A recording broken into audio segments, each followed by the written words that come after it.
Hey everybody, welcome back to In Bed with a Millennial. I'm the Millennial, Javeda Bay, and this is my bed. And today we are moving on to the penis, the external portions of the penis. So, without further ado, let's get into it. The penis. Like, it's the penis. I feel like we all know a decent amount about the penis because, we live in a patriarchal society that teaches us things in a phallic nature, yada, yada, yada. Whole other conversation.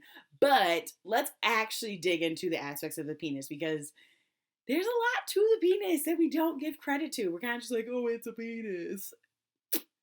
There's a lot involved with the penis. So, without further ado, so you probably already know you have the head, you have the shaft, and you got the balls. But if we go a little deeper, there are more things than just the head, the shaft, and the balls. So, you have the head, which is obviously the sensitive tip of the penis, and depending on if a penis is circumcised or uncircumcised, it can look one of two ways. It can look like just like a little like mushroom cap, a little dome situation, or if they are uncircumcised, if the penis is uncircumcised, then you are going to have as people like to refer to it, a turtleneck. So you have the little mushroom cap, but then there's also extra skin that coats it and covers it, keeps it warm and protected, and that is why people call it a turtleneck, because turtlenecks, similar, or well, not fully like this, but like they come up and they cover. This is like a baby turtleneck. It's not a real turtleneck. It's a crop top, y'all. But you know what I mean. Like, it covers. So that's what a foreskin does. It covers and protects the head of the penis. But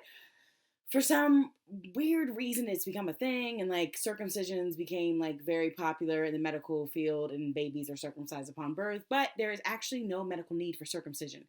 Like, it's really a cosmetic thing. There is no need to circumcise a penis because as long as you actually teach someone how to wash their penis properly, it is okay. Like, the foreskin will not get infected, the penis won't get infected. You just have to teach people proper hygiene and care.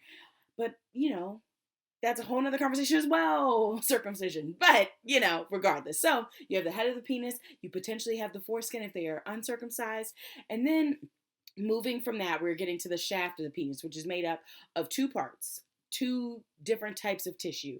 So the first is the Corpus Cavernosum. Also forgive me if my pronunciations ain't right. I say stuff weird sometimes. But so this tissue is going to be on the sides of the penis shaft, and they fill with blood when the penis is aroused to make an erection happen. And then the other tissue is the Corpus Spongiosum. Also, I don't know if I said that right. But that one is going to be on the top of the penis shaft, and that one also fills with blood when for an erection and when the penis is aroused. But it also fills with blood to keep the urethra open, so that way everything can exit. Like pre-ejaculate, actual ejaculate, all that jazz. It keeps the urethra open because everything comes out of that one hole. Unlike the vulva, which we know has two different holes, the urethra and the vagina.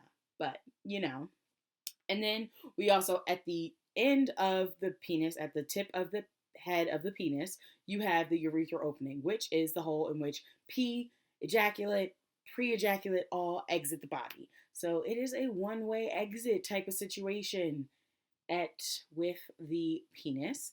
And then you also have the frenulum, which is actually where the foreskin and the head of the penis meet. So if someone is uncircumcised, you can definitely see it. It's like a little V shape, and it's on the back side of the penis. If they are circumcised, sometimes you can still see it depending on how exactly the foreskin was cut. But the great thing about it is, whether you can see it or not, the frenulum is a very sensitive part of the penis. Like, super sensitive. If you're picking up what I'm putting down, it's sensitive. Play with it. And then lastly, of the external parts of the penis, we have the scrotum, aka the ball sack, which, as we all probably know, is a very sensitive area as well. That's why that whole thing, like, don't kick somebody in the balls, yada, yada, yada.